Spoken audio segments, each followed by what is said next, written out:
real quick, we do have one thing that we have to take care of. Hey, could you help us out? Hit like and subscribe. It really helps us out. Kacey McCall Hagen. Good to see you. Thank you for having me. Glad to be here. I was thinking prior to coming in today, I was like, it was an interesting fact that you shared with me the other day that your family was one of the first settlers in Greenville, South Carolina. Tell me about that. It goes down from my grandmother. We were some relation between Vaudrey McBee and the Beatties. Um, and yeah, my family has been here many generations, and you know, yeah. I found it interesting because you don't have an accent. Well, my mother was an English professor, so she was very, strict about how we talked and didn't end our sentences with prepositions and that kind of thing. So, In the South. So were you like a little Southern belle growing up? oh no, I'm the youngest of three girls, and I was like my dad's last hope for a boy. So I was very much a tomboy. My parents got divorced when I was pretty young, around like I think I was 6. And I hung out a lot with my dad. We'd go to the mountain house and the lake house. I was a green wing, which was like Ducks Unlimited little kids, Okay. ammo and camo for Christmas kind of thing. Like, I had a great time. I was very much a tomboy and loved it. Really? You would never know that Nah. talking to you. Yep. So I would imagine things have changed a lot over the years. So you grew up, I guess, out doing a lot of outdoor stuff, and as we know, Greenville's like one of the fastest growing areas, in the country. But in the true spirit of the show, kind of do me a favor. How do we get here? Well, um, like I said, I was a tomboy. I was also a gymnast when I was growing up, and um, I was an early bloomer, and I got a lot of unwanted attention, which led to a lot of insecurity, body shame, eating disorders, anorexia, bulimia, um, just a lot of depression and anxiety. I was just, it really messed me up. And yeah, very insecure. I didn't, a lot of social anxiety and just not comfortable in my own skin. So, At what age did you recognize that? Do you remember? I was in middle school. I remember. It was like the summer of 5th grade. And yeah, and also gymnastics, like, you weigh in and they do your body too. So in both sides, I was um, already obsessing over, appearance and weight and all that kind of thing. And that kind of just started my addictive personality right there. Where do you think that came from? My family, they are a long line of alcohol and functional, a lot of them. And a lot of them are in recovery too. So that's very cool. But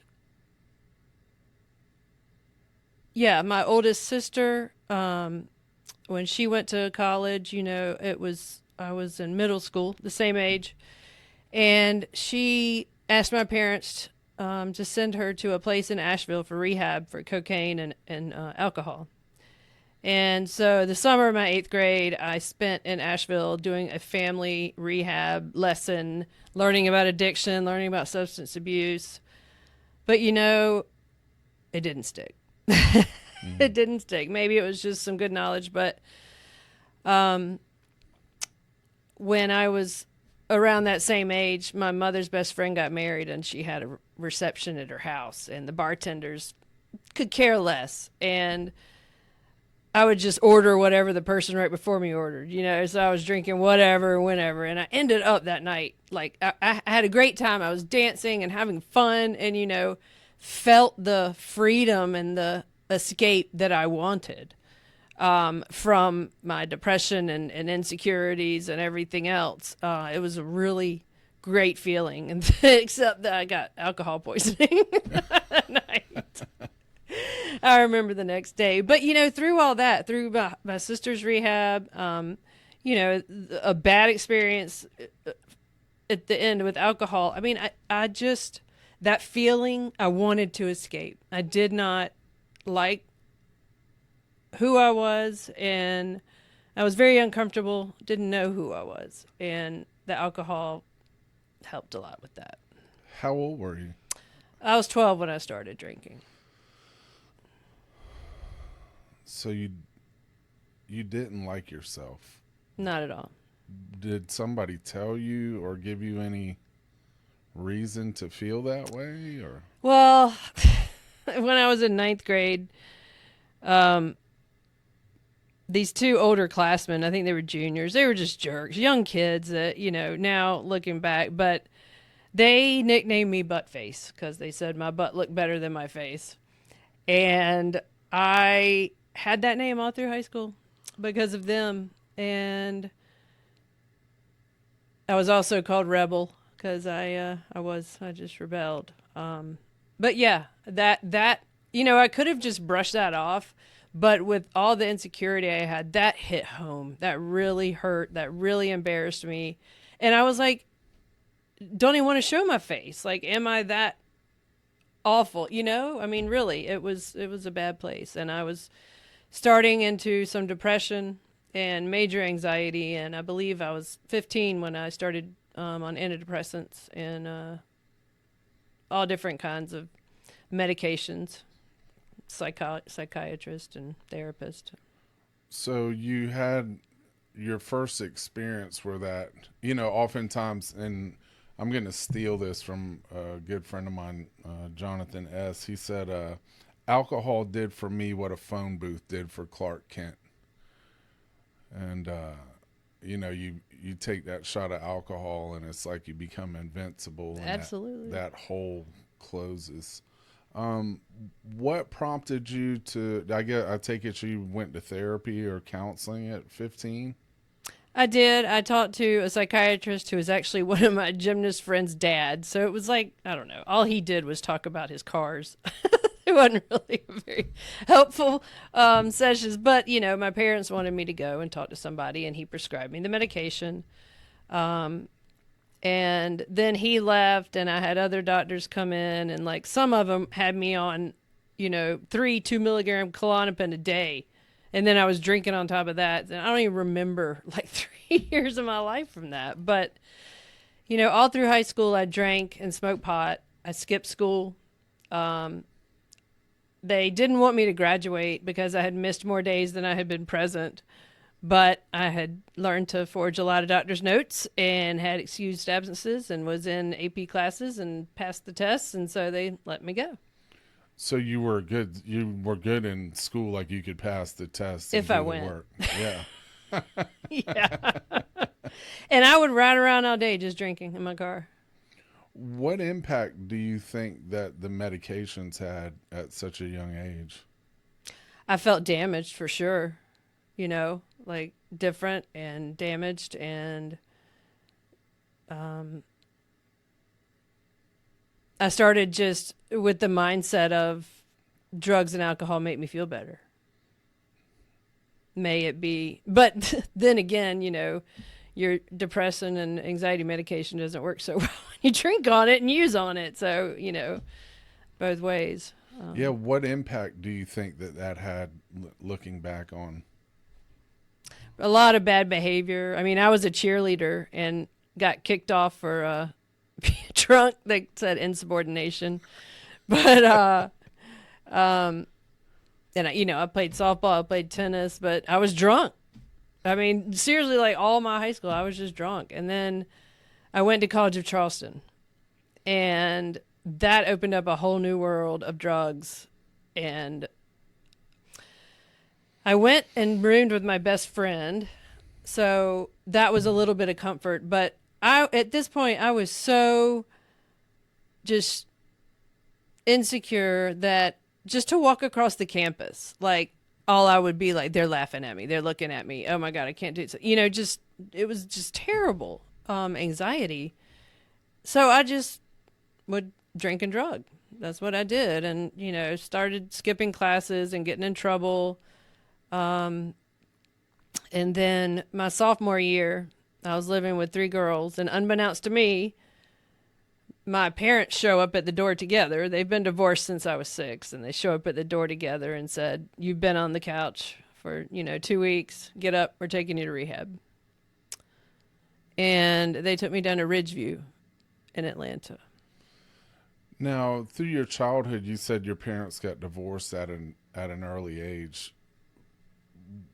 Or were you close with both parents, or? Yes, I was. I was really upset because like my dad started sleeping in the guest room, and my mom was just like, "Oh, it's just snoring." Like they wouldn't be honest with me, and then it was just bang, we're getting divorced. And my dad did not want it. But yeah, I spent a lot of time with him. There wasn't any trouble between like custody or anything like that. They were very amicable with each other. But my dad started drinking really heavily. I remember a time when, my friend and I were at my house, and my dad was coming to pick us up, and he like fell out of the car. Like just, I mean, it's terrible. But as I said, the alcohol just permeated my family. I mean, even extended family. It's just. Well, that's where we can see the genetic aspect of the disease of alcoholism and substance use. Absolutely. The addictive personality. So I have a question. So because as somebody that, I deal with a lot of different demographics, as well as oftentimes adolescents, families come in and, start having challenges with the youth. What do you think could have been done differently that would have been effective or more helpful when you went to go see the therapist at 15? Do you think there could be some other alternatives as opposed to, I mean, Klonopin's what, a benzo? Do you think that there could have been a different approach, or? Very much. There could have been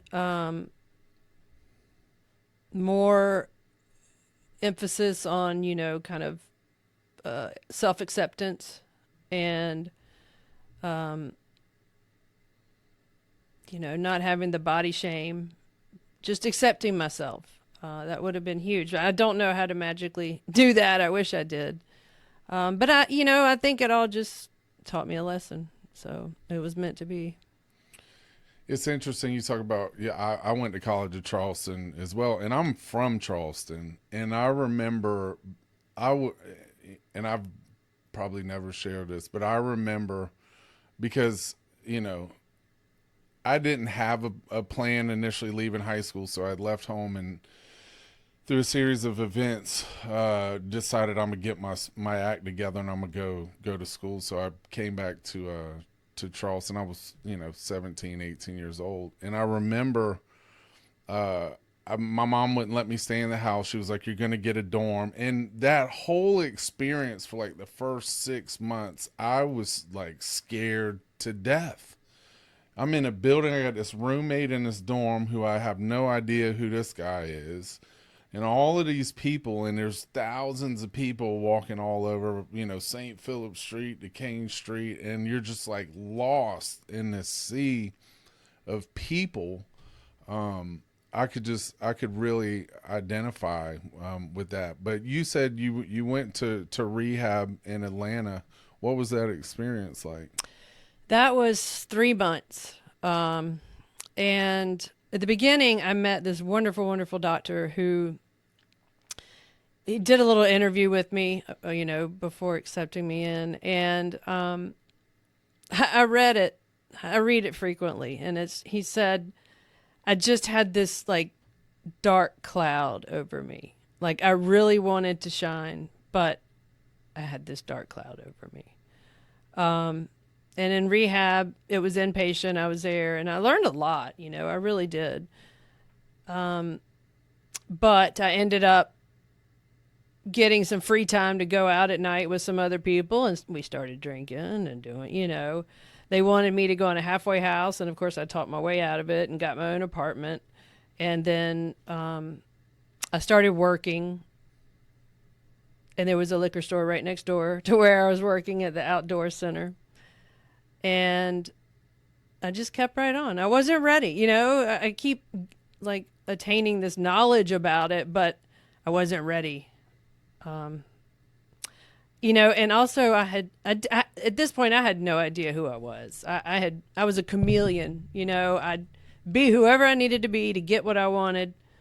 And so I was never true to myself. It was always about getting what I wanted and people pleasing. So I was not in a good mindset for a long time, and still the depression and the anxiety and the mental health is a big thing with me. I hate the stigma with it, and I do have hope, for people. So that's a big part of my recovery too. What do you think you wanted? As in? At that time, you were like, I get what I wanted. What do you think you were looking for? Oh, I mean, like drugs or alcohol or whatever, if I needed to hang out with these people for this, then I would. If I need to hang out with these people for that, then I would. I'd find a way. And eventually, I left Atlanta, and my parents sent me to Knowles. It's a National Outdoor Leadership School. They thought maybe that could be something. So I was out in the Wind River Range in Wyoming for 3 months. We had 1 month we were rock climbing, it was amazing. It was beautiful. Another month we were orienteering and learning about the river, and then we went down the Colorado River to the Green River the last month. And of course, I didn't have anything I couldn't use. And that was the first time I had been sober for that long. But I get back and I go right back to my partying. So let me ask you, during that time, did you have periods of happiness? I did. Yeah. I think getting away, sometimes they say like the geographical move is not healthy, is not what you need to do, but I just needed a break. I needed a reprieve, just from life. And I learned so much and realized, how big the world is with all these other people there, because you're like you were saying at Charleston, I totally felt the same way. Like, how does everybody else know what they're doing? And I don't, it was totally that feeling. Yes. I'll share this with you. I was at a conference many years ago, and they brought this guy in. I think he was from like Switzerland, and he was probably pushing 70, right? He had written like 15 books. He's this world renowned, and we're in the Gilliard Auditorium, packed house, and he starts out. He says, I want to share something with you. He was like, think about your phases of life, and when you're in first or second grade, and you're like, well, maybe whenever I get to middle school, they'll kind of let us know what it's all about. And then you get there, and then you're like, well, maybe when I get to high school, they'll kind of let me in on the secret. And then, well, maybe if I go to college. And then before you know it, you're 40 years old, and you realize nobody knows what the hell's going on. And here's this, highly acclaimed and accomplished man. And he says, the more that we learn, the more we realize we don't know anything. And I still feel like that sometimes. Totally feel lost.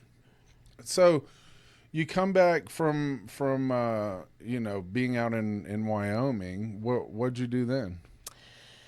Started working downtown at a restaurant called Sassafras. It was just opening. And a good group there. That's where I eventually met my husband. But, I was waiting tables. We were a really busy restaurant. So I'd get off work with a pocket full of money, you know, clock out and get a shift beer, and then it was off to the races. You know, my drugs would just walk in. I could, you know, sweet talk my way into drinks all the time. I mean, it was just a game, you know, and I was damn good at it. I was really good at it. So it was a very not healthy environment. The hospitality industry is not proven a healthy place for me to be, even though my husband is a chef. But yes, we met and got married in 2006. And he's from upstate New York, so it's kind of funny that he's got him a Southern debutante. Well, it seems like during that period, you had some form of happiness. Is that fair to say? Or you're just like, this will do? Or, I mean... Yeah, it was more just content. You know, like, this is what it is. And, you know, with the medications, like, they are numbing too. Mm-hmm. You don't feel the lows, but you don't feel the highs. And that really came into play when my dad was sick and about to pass away. Gosh, it was pretty quick. He just was supposed to go in to get a stent for dialysis. But that night he had a clot from what they had done. And he was in his home for a few days because luckily he had everything planned out. He had his obituary picture, his obituary written. He had all the hymns picked out and like written at an upbeat cadence. And I mean, he had it all planned out. So that was very lucky. But we were feeding him morphine for like the past, 5 days. And man, I tell you, that morphine was calling me. Because my dad was unexpected. It wasn't like a slow sickness. It was all of a sudden. And even to this day, I'm like, I feel like I should have felt worse. I don't know. But all I could do was think, my dad needs this morphine more than me. My dad needs this more than me. But that was only 4 years ago. And I have not had a craving like that in a long time. And that was kind of scary. Were feelings hard for you? I was very sensitive. I mean, I was a happy kid, and it was just when all these insecurities kicked in, I hated who I was. I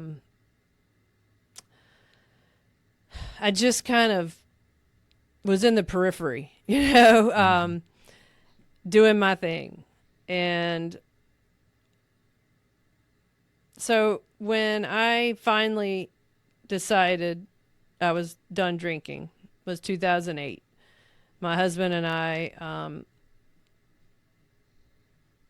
had some problems, and it was getting rocky, and it was my fault. He worked at night because he was a chef. I worked during the day, so we never saw each other. So I'd get off work and go sit in the bar all night and do stupid shit, So in 2008, I got my sister to take me to Carolina Center. And they put me on the detox side for a couple days. And then they moved me over to the psych side. And it was like that time, I mean, I was 30 years old, that I realized how entwined the two were, And also I realized starting at 12, I had really stunted like my emotional growth. And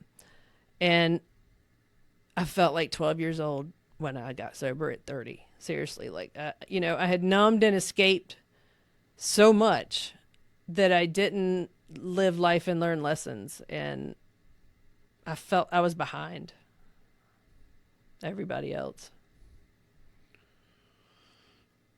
So at some point, I'm sure you and your husband, prior to getting married, you've had conversations about, I've had challenges with substances in the past.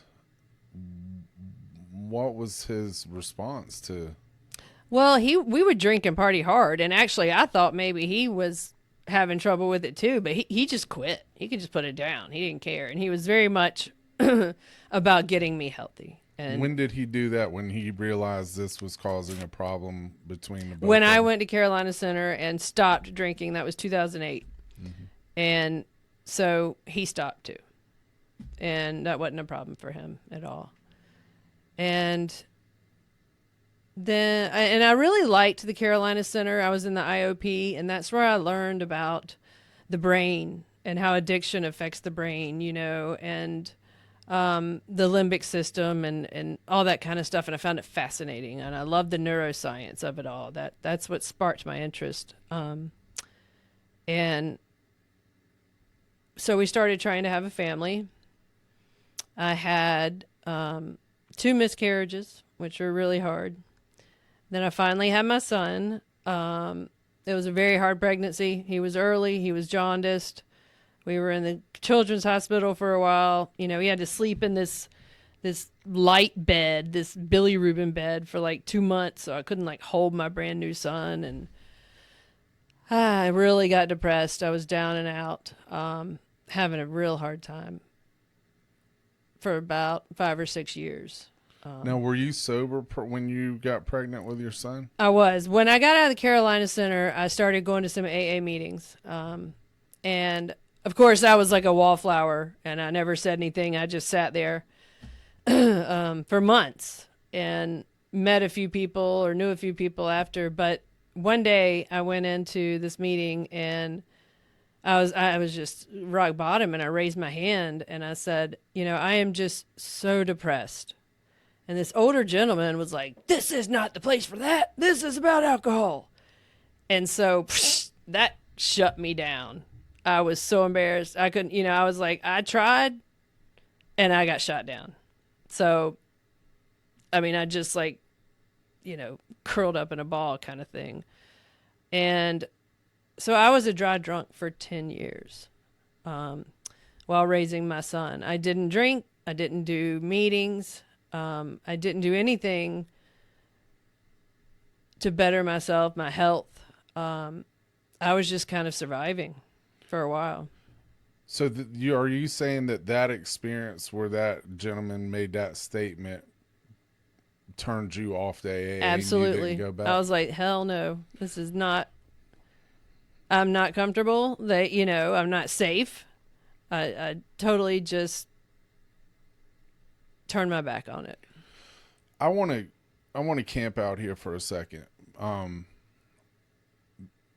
because there are some things that I think do need to be said. I think some individuals that have camped out in those rooms for a long time need to go back to basics and reread that book. There's a lot of bad behavior that's taking place from people who have sat in those rooms for a long time. I don't, like words like love and tolerance is our code, never to be critical of somebody, only to be helpful. That's my only aim, because I've seen that happen time and time and time again over the 20 plus years of, trying to find recovery. And of course, I'm one of those people who can put some years together and, I stopped, doing those things. But I have also, been around for long enough to see where we need to get back. If the 12-step recovery path and the Alcoholics Anonymous is your pathway, I think it's important to familiarize yourself with the book and a thing called principles, because this is the last stop on the block. And, that message, we carry a message. And, I don't think that there's any place for that. And I'm sorry that happened to you. And let this be an example that, by the grace of God, because people die.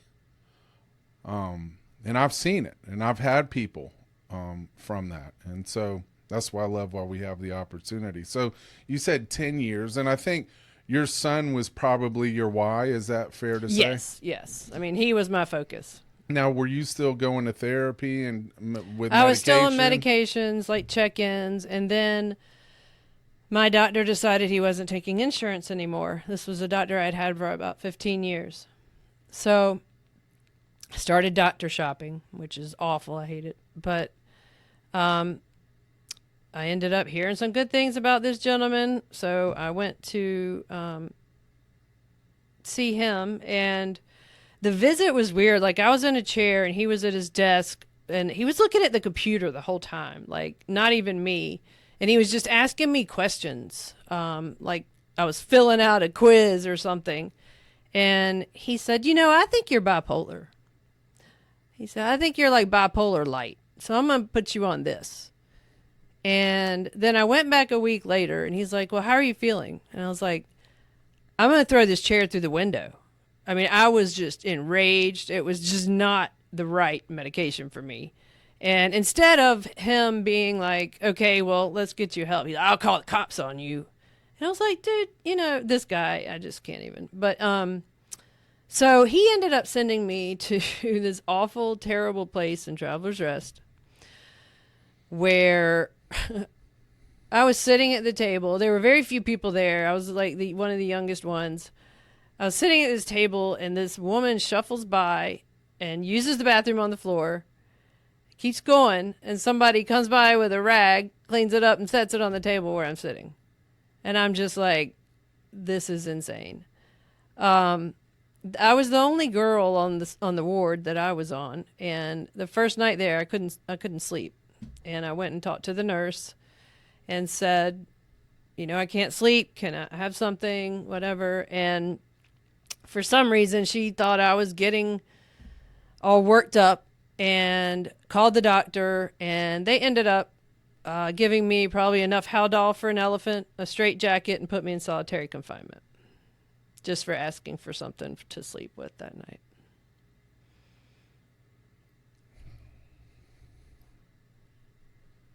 And it was a misdiagnosis and a medication I shouldn't have been on, which is why my behavior was that way. And so after that, I called my husband the next day. I said, get me out of here. And I went to Marshall Pickens. There, I met a doctor, Dr. Parsons, who was amazing and straightened me out. Finally. So that other doctor really messed me up. I lost a lot of faith in that whole profession at that time. But, yeah, I mean, I'm like 38 now, and I've been on antidepressants since I was 15. I mean, it's sad. It really is sad. And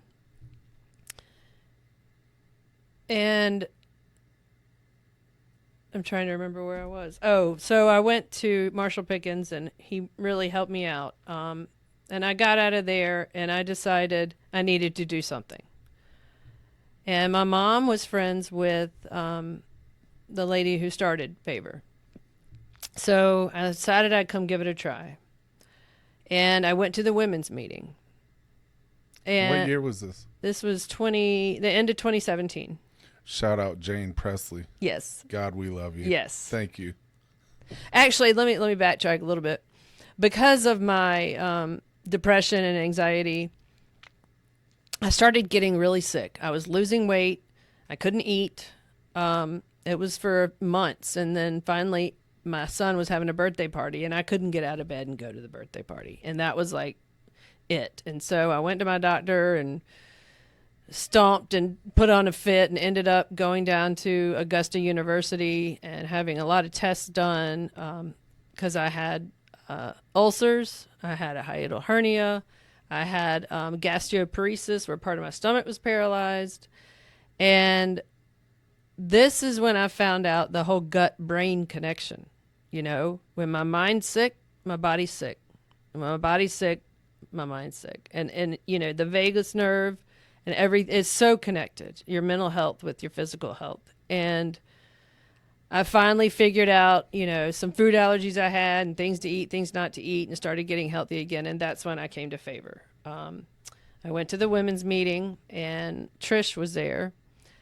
And I remember them saying, it wasn't to me, it was to someone else, but they said, let us love you till you can love yourself.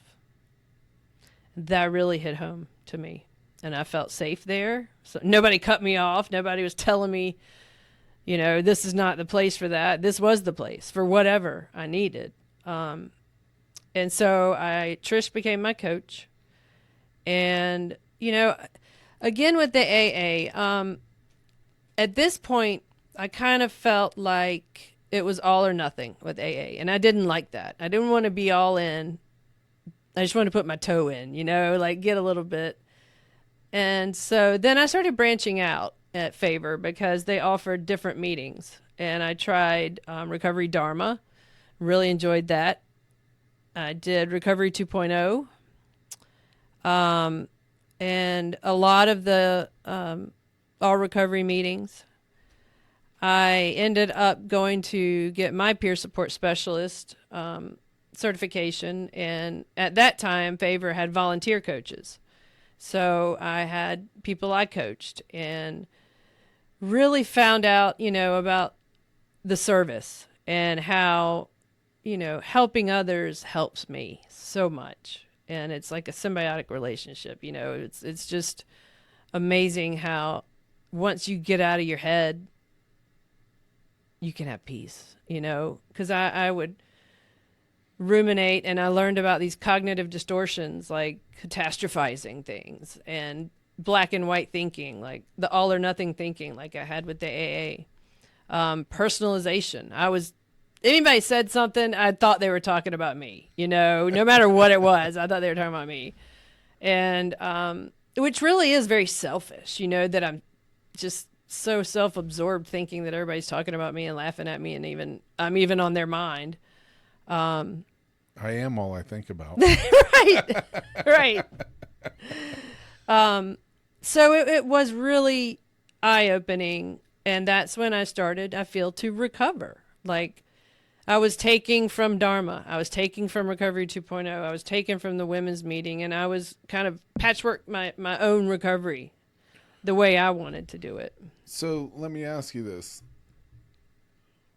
What are some of the things that you think you got from those avenues and those pathways that helped you in your recovery?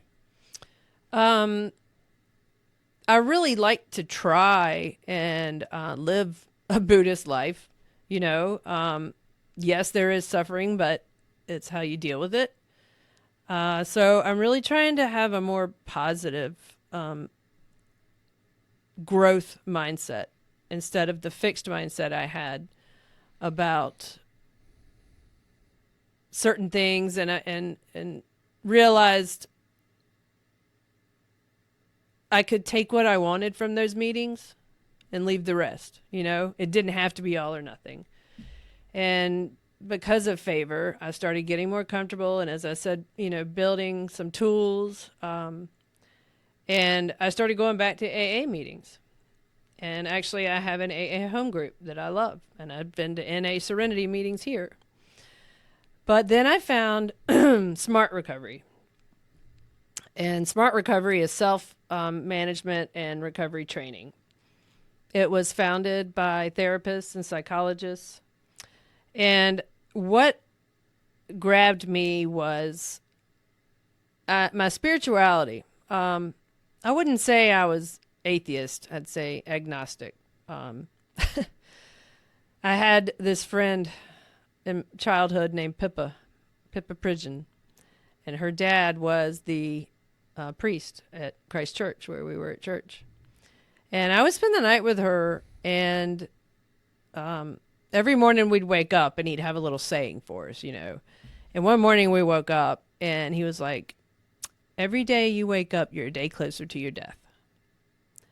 And that freaked me out. I don't think he meant it to, and maybe I just took it the wrong way, but that was all about questioning God. Then the Big Bang happened, and it was like, I don't know what to believe anymore. All these people have this faith in this God, and, give it to him and he relieves you. Well, I've prayed, I've tried. I don't have that connection. I can't feel it. Sorry, I don't mean to interrupt No, you. yeah.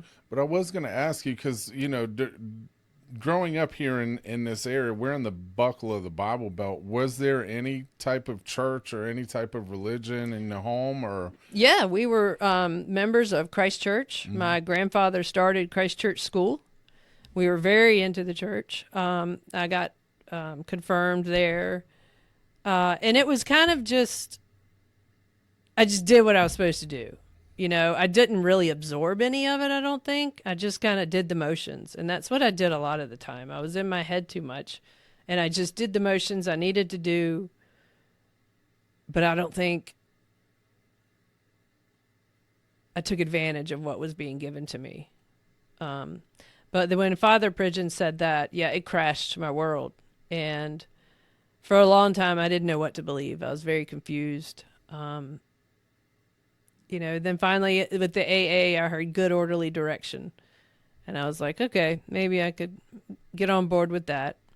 And I still struggle today with my spirituality, which is why SMART was where I found my most important part of my recovery.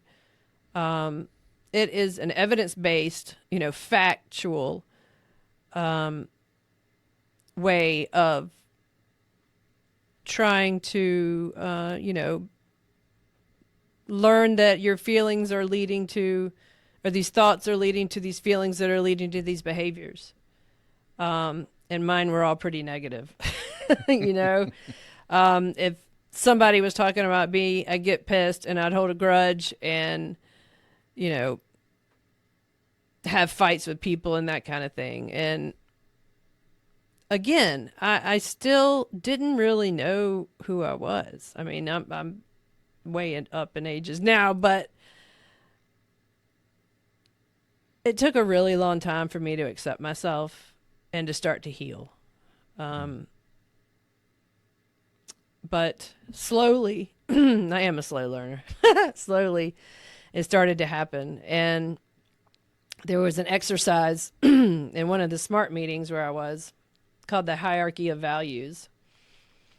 And so you list your values, may it be your family, your career, your pets, your, identity, whatever it may be, all the things that are most valuable to you.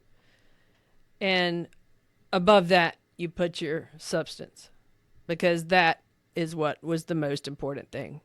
It was more important than everything else on that list. And that was an eye-opener to me. I was like, damn, like I knew that in the back of my head, but to see that as an exercise really hit home to me. And so on the flip side, it was like, if you want to keep all those values, recovery has to be on the top of the list. That's how you keep them. That's how they fall into place. And SMART recovery is a lot of cognitive behavioral therapy, a lot dialectical behavioral therapy, and rational emotive behavioral therapy. So it's about changing your thoughts to change your behavior, like I said. It's based on neuroplasticity, that our addictive brains are wired in a certain way after years and years and years of using.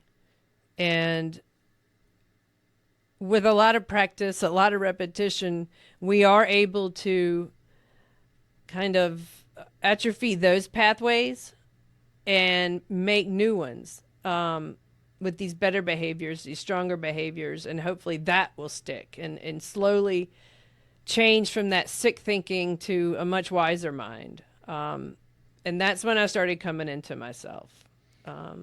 So I have lots of questions. All right. So do you have give me an example? So the first question, like, how do I change a thought? But before that, all right, sick thinking. All right. Do you have some examples of sick thinking and how do you change that? Yeah. One thing and another tool we do is called DIBS. It's disputing irrational beliefs.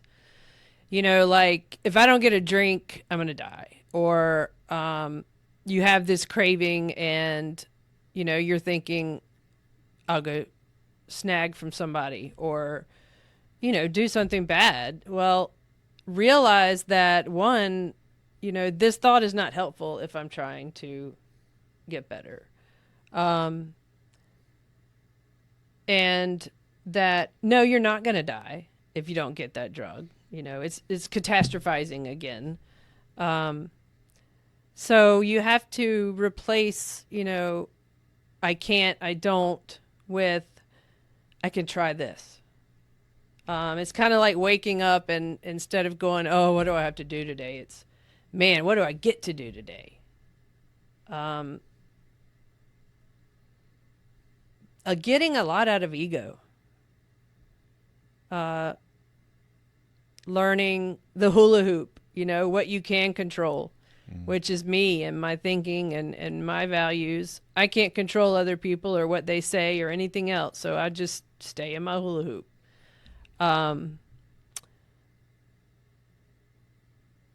I really try to practice changing, because I ruminate on things and will go off, in my mind and drive myself crazy a lot. But I've started meditating, which really helps.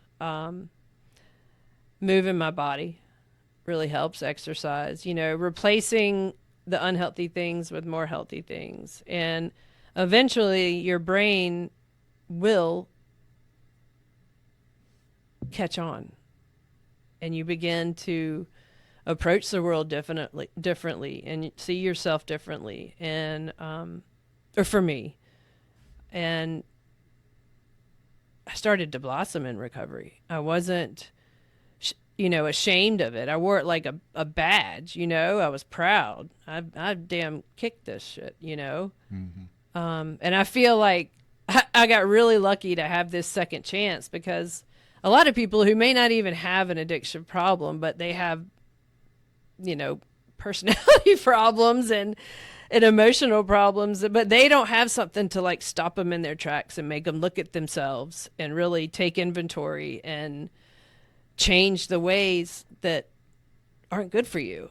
So I am so thankful for my recovery and my second chance at getting to do this. You said changes, right? Mm-hmm. So there's a couple things, because you said when you were introduced to SMART recovery, there was an aha moment. Mm-hmm. Could you tell me more about that? Like what was it that was, do you remember when the light went off? Yeah, it was when I did that values Values. And realized that I put my drinking and my drugging above my son, above my husband, above, who I was and everything I wanted in life. And I did not want substances to dictate my life anymore.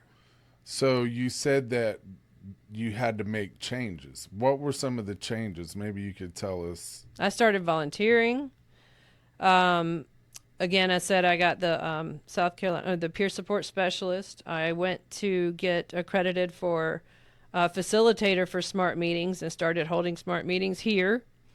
I went out to a lot of different AA and NA and I get on Dharma meetings again. Like I like to pull from all over. I like to learn all different ways and figure out what resonates with me. I got to know people. I got to open up to people. I started seeing how much I wanted to help. It's so hard. I want to fix people, but you learn, no, you just have to be there for them and help them, urge them to make the right decisions. I can't do it for them. But SMART has given me a lot of tools in how to help other people. I've actually got a guy named, well, I won't say his name, but he was in my meetings when I first had him here about 3 years ago. And he and his mom would come all the time. And then I had to stop my meetings and started again last year. And he saw my name and came back in. And he is now a facilitator. He went through training and got his SMART certification. And we're really trying to spread SMART through the Southeast, because I very much am about the mental health that's associated with addiction. I mean, when you're stuck in that sickness, when something else rules your life, and, I ended up in jail, I ended up in solitary, I ended up, all these jails, institutions, and somehow, scared death. And I had lost a lot of people to heroin, actually. And for some reason, I told myself, if I ever did that, I know I'd die. I knew I would, because I'd love it. Mm. So for some reason, I did not get to that point, thankfully. But like I said, it was just 3 years ago with my dad that I thought, hey, I hadn't had a drink in, 12, 15 years. I'm good. No, no, no, no. It's ongoing. It's a lifestyle. It's a journey. There, you're never recovered. You know, um, I may get those tendencies, but now I know how to deal with them. Now I know not to succumb to the negative side. So, yeah. I want to go back. You said I struggle with spirituality. Mm-hmm. In what ways? What are some of the struggles or challenges in that space? Again, I said like the Big Bang. So I really liked the science, and I liked prove it to me. Prove it to me. And I guess being in the South too, I got soured with overly zealous um, people in their churches, and kind of just got really turned off by it. Like, you guys are so stupid that it's like a cult. I almost thought like they're just brainwashing you, telling you about this God who is not even there. When you die, you die. You're 6 feet under. That's it. And it was hard for me to get out of that mindset. But then I was like, who the hell am I to, question that? And that's what it is. It's about faith. And maybe I don't know, but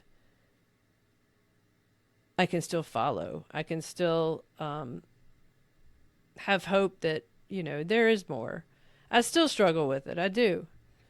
But I'm in a much better place now. Again, like I said, I do a lot of meditation, self-reflection, journaling, a lot of work on me. I'm glad that you said that. Journaling. It's a common thing that I've started to.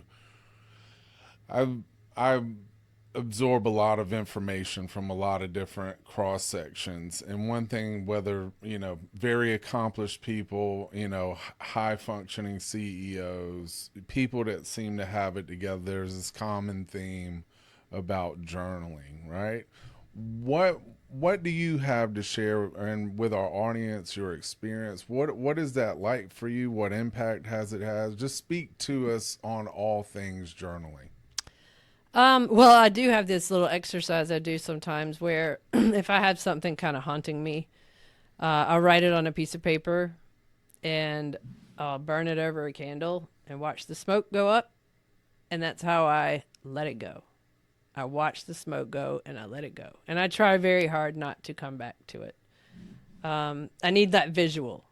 That's helpful. And so, like journaling, it's when you share, whatever it is that's bothering you loses its power once you talk about it. And I believe the same thing. Once you write about it, once I get it out, and you go back and you read and you learn so much about yourself that you didn't realize, like, hey, I did know that stuff back then, and I was doing okay. And I journal every day, and I try to focus on the gratitude. um, I do a little 3 things that I'm going to check off for that day. Just little things, but just to have a feeling of accomplishment a little bit. May it be, plant this plant, or, water this one, or whatever. But I have so many journals, and writing really helped me. Just get it out. Again, it helps it lose its power a little bit. And, I had a lot of negative things happen. Like I said, the institutions, the jails, it was rape. Um, and I've learned that, like, when you're in a setting and I'm sharing these things, that eventually your brain can kind of lessen the harshness of the bad memories, because I can picture being in this room with you where I'm safe and kind of put that instead in my head. Like, yes, that happened, but I remember Nathan was so understanding and he was here. And so that kind of helps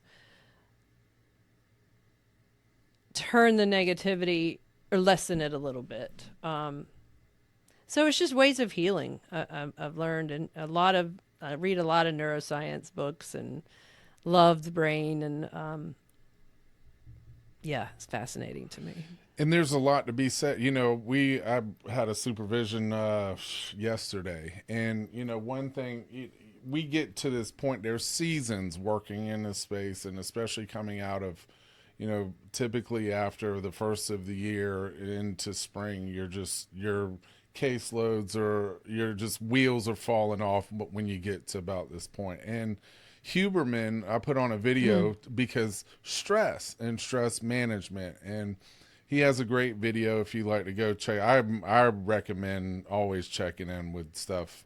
I think he's probably one of the best in the game to explain things that take place in the brain or neurologically. He just has a very articulate and understandable way in the way that he communicates. But there was a series. There's a guy named Tim Ferriss. And we did a workshop a couple weeks ago or a month ago. I forget. And the reason why I mentioned his name, because he had a beautiful way of kind of explaining what he has a thing called morning pages or goal setting. And I've heard this common theme when you talk about the brain. Something happens when you pick up a pen and a paper and you write it down. It's a way to connect with you. It's a way to engage and lock in with what's going on, right? And I love the way that he says, well, no matter what, you got whatever you're afraid of or whatever's bothering you, it's on that piece of paper.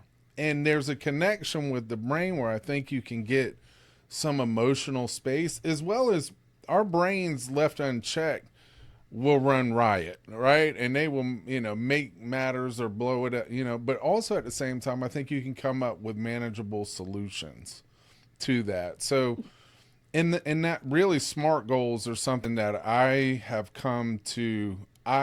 rely on SMART goals in helping people because, when we look at recovery and you said like that, all or nothing, well, man, we don't need to start with all or nothing. Right? Just like, the evidence shows, I don't need to necessarily send you away for 3 months to lock you down on your first course. Like, you start with the smallest because the numbers dictate there's just as much success as the least amount of treatment as the longest, right? If you want to fact check that, some of the evidence is in the Beyond Addiction book in Coaching Families. So SMART goals are, specific, measurable, achievable, time specific, right? So it's not, hey, I'm not just going to go out and run a marathon, but hey, I can go take a walk, right? If I'm not going to be a CEO at a company tomorrow, but I can take steps to, hey, maybe get some education, learn, get on a track, get some development. Specific achievable goals and take things incrementally. Rome wasn't built in a day and neither are our dreams. And I think that's what I have really found had professionally and personally some tremendous impact with some of the stuff that SMART teaches. And so that's why I was excited to have you come in and speak on that, because not a lot of people are familiar with it. And, in the spirit of what we teach, it's not any one thing, it's a little bit of everything, right? And so, it's a little bit of spirituality. It's a little bit of your physical activity and mindset. There's benefit to that, just from the science. Like you want, regulation of serotonin, dopamine levels, and endorphins, right? We can do some physical activity. There's benefit, right? You talk about the mental and emotional aspect. Journaling helps me with my mental health. I deal with a lot of stress. I deal with a lot of pressure. There are a lot of projects that go on. There's a lot of different. I can't do all this shit in my head, right? That journal has had an impact. As well, I think the most important thing is connection. Because you didn't just learn all this stuff by yourself, did you? Absolutely not. I was introduced to it here, and excuse me. Like I was nervous coming in here, and with SMART, I knew like the 4-7-8 breath. You go in for 4, you hold it for 7, and out for 8. So anytime you exhale longer than you inhale, you're calming your body. Mindfulness is huge in SMART recovery. There's a great quote from Lao Tzu that I love who said, "Depression is living in the past, anxiety is living in the future, so be present and at peace." And I recite that. And also the serenity prayer. That is also in my head a lot of times. I cannot control other people. I cannot control what they do. All I can control is how I respond to it. And hopefully I don't react, I respond. And, with SMART, what also got me is we're not even about abstinence. We're just about changing your behavior so you're healthier.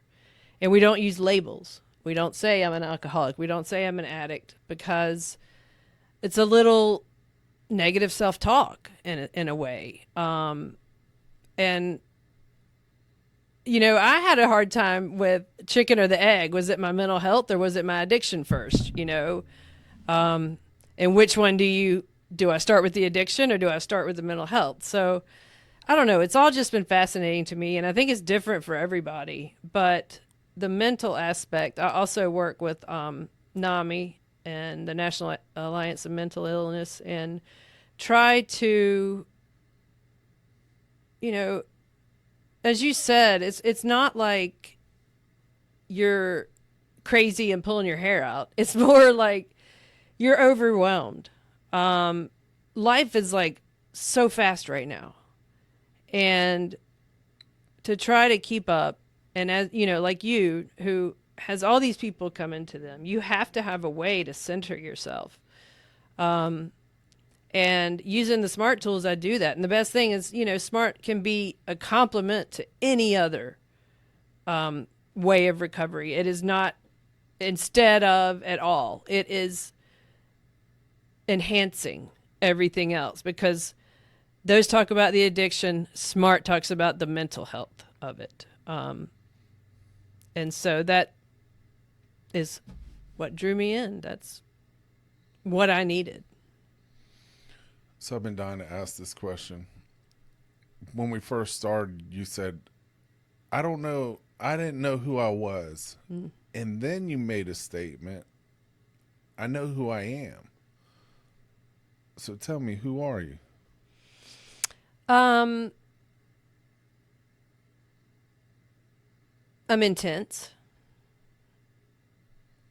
I I love to be the one that smiles at somebody and then they smile, they didn't mean to.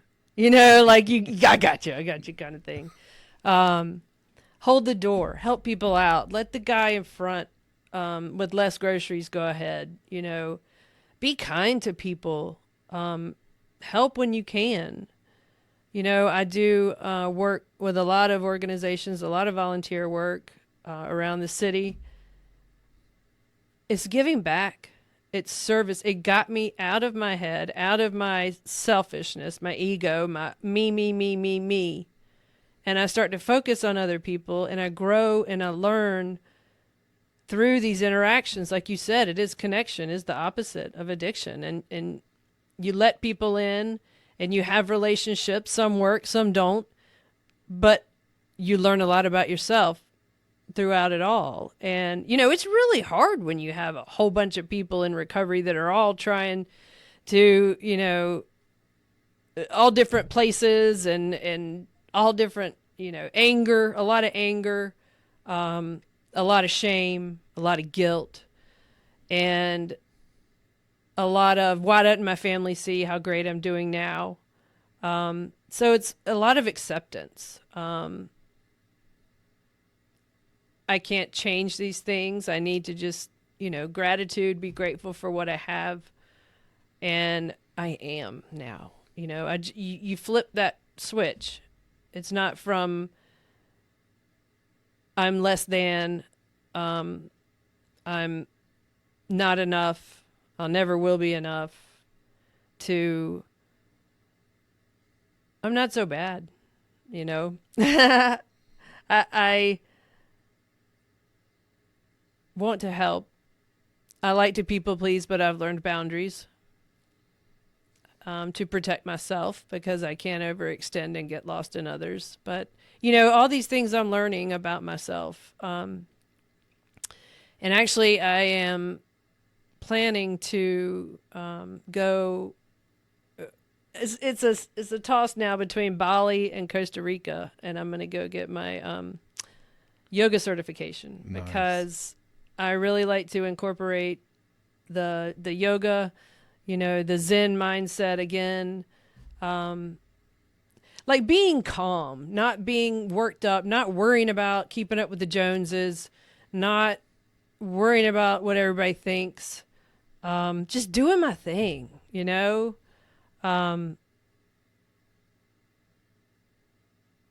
It's been working out. I would love, because I have this thought, we have a lot of families, and there will be a lot of family members that actually watch this, and it sounds like there were periods of time that your marriage, like I'm thinking about like with your husband. What are some valuable suggestions that you could share for people who they may have a loved one or on one side or the other in this? What are some of the things of how you and your husband were able to, because I've met your husband and your son, and we've been in on a game. Your son's actually brilliant. What is some valuable insight that maybe you could share of how y'all made it through this? I'm really thankful my son never saw me drink. That's a big thing. But yeah, I bring him here. I'm very open and honest about the mental health and about the addiction. The hardest thing, I'll be at the desk answering the phone, and people call, my brother really needs help, or my son really needs help. And the heartbreaking truth is that we cannot help them. They have to want the help. Interventions sometimes don't work because they're not ready. Just like me, I went through Ridgeview in Atlanta, and then, Marshall Pickens and that awful place, I won't say the name, and all these, and it took me 10 years to like realize that this life wasn't working for me and I wanted something different. My husband and I had to go to counseling. We did. Now he brews beer. Like, it doesn't bother me at all. It's in the house, and it's not worth it to me. I don't want it. But yeah, I don't know why he stuck around, because I was pretty bad. But he is my rock. He was completely understanding and just wanted me to get better. He knew what was underneath that ugly addiction, and luckily he held out and stayed with me, and I'm very lucky for that. And we are all involved now. You think that's important? Yes. And for families, a lot of times you don't realize you're enabling.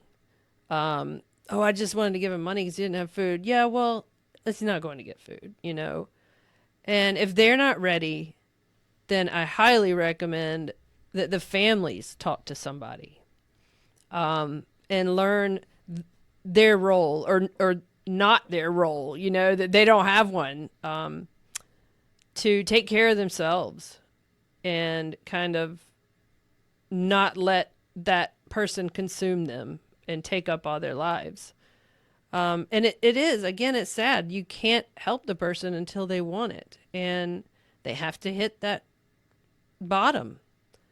And you see, there's very few one-chip wonders. I think recovery a lot has to do with relapse. For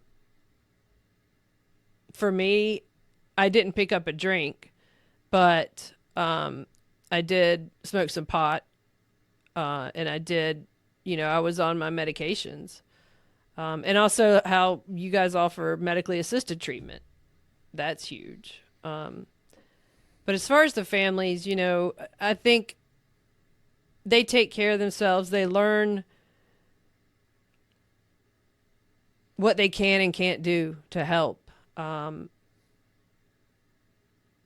it's hard. It's really hard. I see it a lot. I have family members that, you just want to grab them and shake them and be like, don't you see what you're doing to yourself?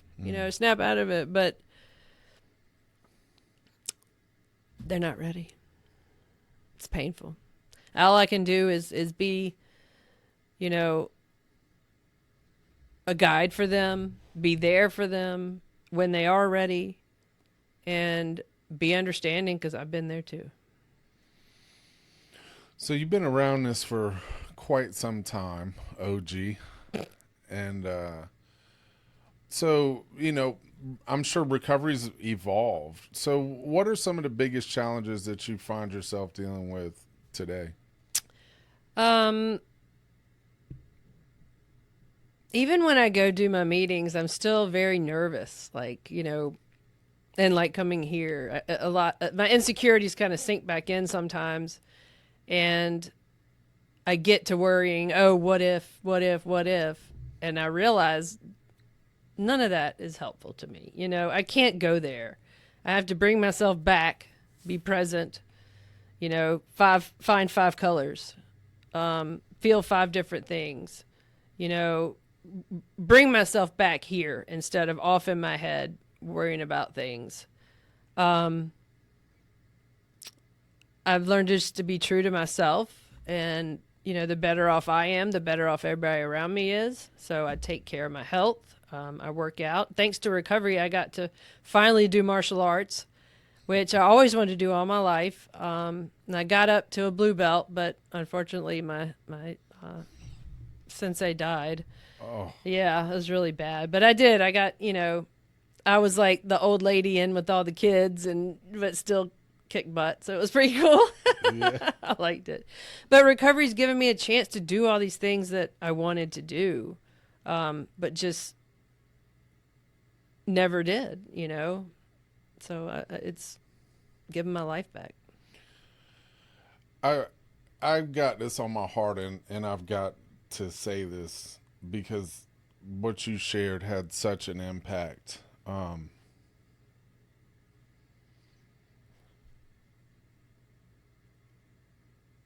I think I want to publicly apologize to people that if I was in school with, or when I was younger,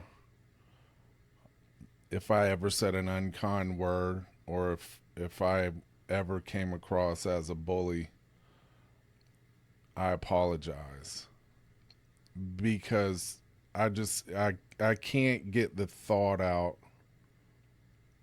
of, it sounded like you were happy there was an innocence, and due to the cruelty of 2 young boys having such a significant impact on such a precious young little girl. And I'm sorry that happened to you, and it hit me in my stomach. I just felt such a wave of guilt, because I'm not innocent of having done that. And it might have been trying to flirt or just being a stupid kid. And I have a responsibility to correct behavior. And I just wanted to say, because I know that you're not alone in that. And I did not expect that today. And I'm sorry that happened to you. So I have I guess kind of as we wind down a little bit, there's going to be somebody that watches this who's struggling, right? Maybe spent all their money. Maybe the only thing they have is a phone and social media or YouTube. Or maybe they're coming here and, saw the thing and heard about it, and or there's just somebody out there in California that this pops up on.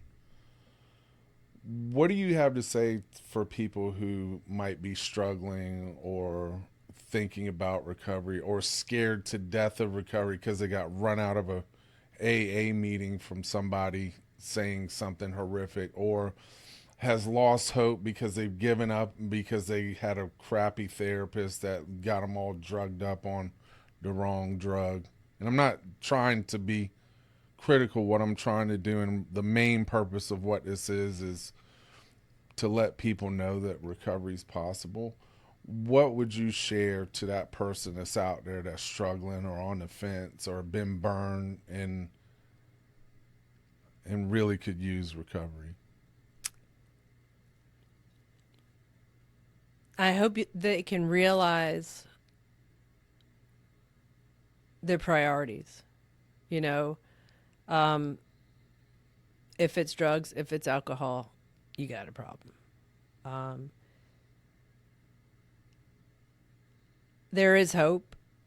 Like I said in that women's group, let us love you till you can love yourself. Because a lot of times it's shame and guilt. And, maybe that what those boys said hadn't hit if I wasn't in such a vulnerable state at that time. But, just talking with somebody, reaching out for help, asking for help, man, that's something I've learned is crucial. I sat on the wallflower for years and absorbed a little, but once I started asking questions, once I started saying, help, what can I do? People just all around. It's amazing. It really is, that the community and how uplifting and supportive all these people can be in your life, and you're not alone. Believe you me, your story may be different, but your pain is the same. The struggle's the same, and give yourself a chance. You can start over. You can make a new life and live it the right way. We only have one, Don't waste it away. Ask for help. Kacey, thank you for spending time with us. Thanks for having me. It was nice talking with you. We love you.